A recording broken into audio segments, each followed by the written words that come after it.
So what is up, guys? Hope you all are having a great day today, and we got some breaking news from Charlie Intel. It looks like Activision has now said that Call of Duty Black Ops 7 will not have wall running or jetpacks. This game will be an evolution of Omni movement, it says, and the game is set 30 years before Black Ops 3, so no jetpacks, which is pretty interesting because personally I always kind of thought that Black Ops 3 was set in the 2030s. Let me know in the comments if that's just me or if you thought that also, because correct me if I'm wrong, but was it not Nuketown 2035 in Black Ops 3, or is it 2065? I'm pretty sure I remember it being 2035 though. Let me know if I'm wrong. I feel kind of crazy because it's kind of insane to me. I really thought it was set in the 2030s, but I guess maybe not. But anyway, guys, we all know that this is definitely in response to the backlash the wall running leaks got. Seems like the majority of people really didn't want any jetpacks or wall running for a Call of Duty this year, and Activision definitely saw that because now they're definitely going back on this shit. I'm pretty sure that earlier, I don't know if it was like a month ago, but they found some like wall running in the game files and something like that, and we even have gameplay of that in Warzone and Black Ops 6, so that was definitely in the game files at some point. So if you're trying to tell me that they were never planning to do that, that is definitely just a cope. They are definitely just going back and reversing that shit because people hated on that so much. And honestly, I wasn't really a huge hater of that. I was just kind of like questioning like why. I mean, it just didn't seem like it would be a very good play with how kind of fragile the community relationships has been and like the kind of bad rep that all that advanced movement wall running type stuff has. So I didn't really know about it if that was a good play for a decision, but it seems like they've taken the hate to heart and are going back on that because they're definitely walking on eggshells a little bit when it comes to this game, because if they make another huge flop after the absolute colossal failure the Black Ops 6 was, then who knows what the fuck they're gonna have to resort to, because it seems like everybody is just on the last straw for Call of Duty at this point, except for the dumbasses that just constantly buy skins no matter what the state of the game. It seems like the general consensus of people with brains is that this shit is getting fucking ridiculous and we're not just gonna completely trust in Activision and trust in the devs because they seem to fuck us over even harder each year. But speaking of devs, we also got some more information now that apparently it seems like we've gotten to the point where Treyarch have done such a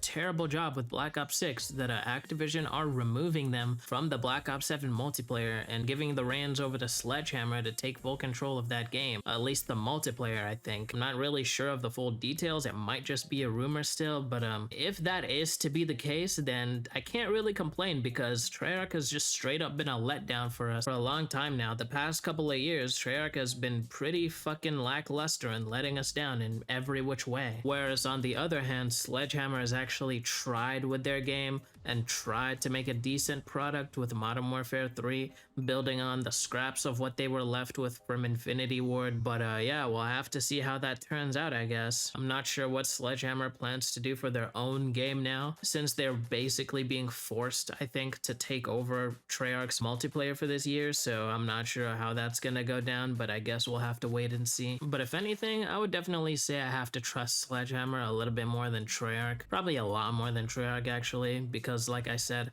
Treyarch has just been letting us down left and right, and Sledgehammer seems to actually have some good ideas and good things to do with their events and their aftermarket parts and stuff like that. So I'm actually a little bit positive that this might turn out to be a better game than original with Sledgehammer in charge instead of Treyarch, ironically, which is crazy. I never would have said that like a couple years ago, because Treyarch for me used to be the GOAT. I wouldn't necessarily have called myself a Treyarch fanboy, but I did like their zombies mode the most, and their multiplayers were typically a lot more entertaining for me than any of the other studios. But seems like the roles have been reversed. The tables have been turned after all this time, so yeah, we'll just have to see what happens. Some more info from Charlie Intel here says a leak from October 2024 on Black Ops 7 had the following, not all confirmed still. First on the list was evolution of Omni movement now confirmed, which is basically a quote straight from from Activision, I guess. Wall jump, which is another thing I'm about to get into here. Body shield updates, uplink mode returns, which is actually pretty good. I actually enjoyed uplink from Black Ops 3. It was pretty fun, so it would be interesting to see how that returns, but without super kind of jetpack movement, it's kind of interesting to see how that would work, because I don't know if it's just me, it's just kind of hard to imagine uplink as a game mode on a strictly boots on the ground Call of Duty game, because I feel like in Black Ops 3, wall running and jetpacking all over the map was almost half of the identity of the uplink game mode itself, so we'll see how that turns out. But next up here is face off and gunfight return. Pretty much saw that coming. They pretty much do that every single year now. They're fully invested in face off and gunfight, so to be honest, even I could have seen that coming. And lastly is networked perks feature. Not really sure what that means. There's not really a lot of explanation here at all, but I can only imagine with a name like networked perks is like, it kind of sounds like perks that kind of work like a skill tree. I don't know if I'm overshooting that or that's not the right idea, but that's just kind of the way it sounds to me. I'm not sure how skill tree like perks would work in a Call of Duty game. Maybe I might just be straight up wrong, but we'll see. I'm just spitballing here. But anyway, we got another tweet from Charlie Intel saying the original rumor on Black Ops 7's movement from a playtest claimed the game would have an evolution of Omni movement,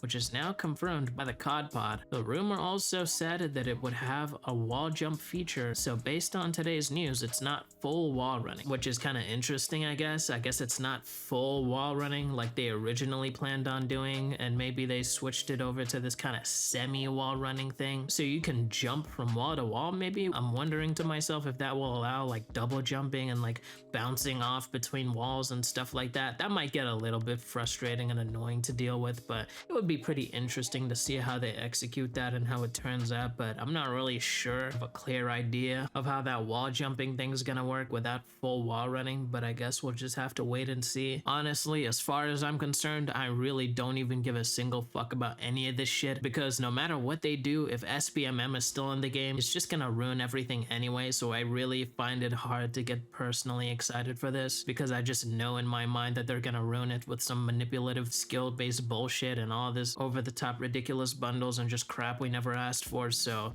that just makes it hard to get excited for this shit. I'm just being honest. We got here again that Charlie Intel says in the latest COD Pod episode, Activision acknowledged Season 4 Warzone update being a mess, which is interesting. I'm actually surprised to see them acknowledge anything, because it seems like Activision's attitude to pretty much everything that happens is as long as they make their biggest effort to just not acknowledge it, then it just doesn't exist. So this is kind of a surprise to see. Activision says the teams have made pretty big changes to deliver smoother experience with seasonal updates moving forward, which is honestly just talking out of their ass. That's basically a nothing burger. That sentence literally means nothing. It's just a bunch of words. It's not confirming what any of the actual steps they're gonna do to actually improve things are. It's just saying, we promise things will be better in the future, guys, which is some bullshit. You know things are not gonna change. They've pretty much given up completely on Black Ops 6 and are just banking on Black Ops 7 to save their asses, which is pretty much what they do every single year by this time of the life cycle. I know damn well that they've pretty much given up on this game, so I'm not holding out hope for any future updates. Even though apparently the last zombies map for Black Ops 6 is coming out with Season 5,